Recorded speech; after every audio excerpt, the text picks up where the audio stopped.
how does a miner work? So let's say you sign your transaction and you send it to any one of the nodes. Within seconds, they'll transfer your transaction to all the nodes all around the world.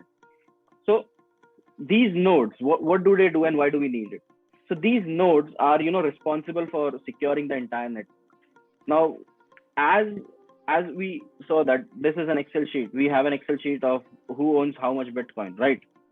So these the who keeps track of who owns how much Bitcoin. So these are the nodes that they are in sync with the data of the blockchain. They know exactly which person holds how much Bitcoin. Now, when let's say I'm transferring one Bitcoin to Karthik, so I sign the transaction with my private key. Now, my funds are linked to that private key mathematically. There is no way somebody else can sign the transaction on my behalf. Only I can do that. So when I make the transaction and I broadcast it to a miner, now these miners will broadcast it amongst themselves. Now they need to solve a mathematical equation to verify that okay, you rightly own these funds, because otherwise anybody would just come ahead and add data to the blockchain. Now when let's say my transaction goes to a node, they verify that okay, I am the rightful owner of this fund using public key cryptography. Now they batch multiple transactions. Okay, I'm sending one Bitcoin to somebody else is sending one Bitcoin to somebody. Now they'll batch all these transactions and put them together in a block. We'll see the block now.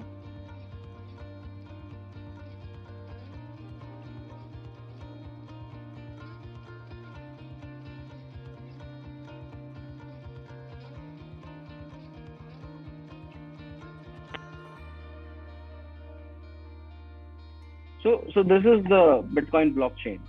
Now, if you see, there are multiple miners, there are multiple transactions.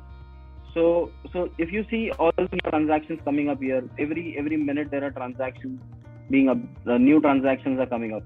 So all these miners around the world, they have their own setup, they have their own nodes.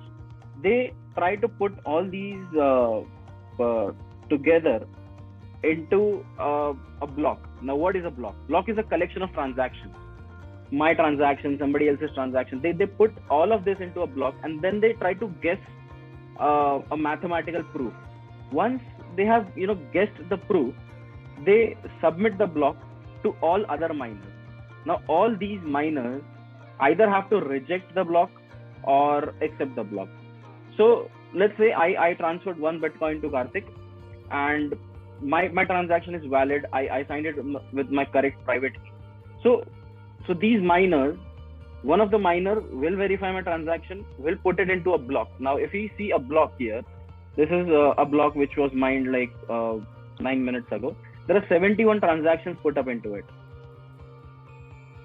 So there are 71 transactions into it, and it was mined by this address. So then they broadcast this transaction to all the miners.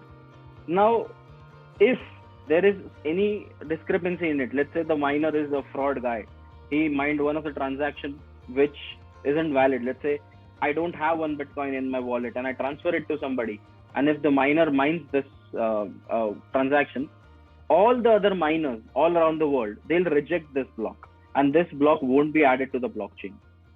So this is how the transaction goes through, and it will be added to a block.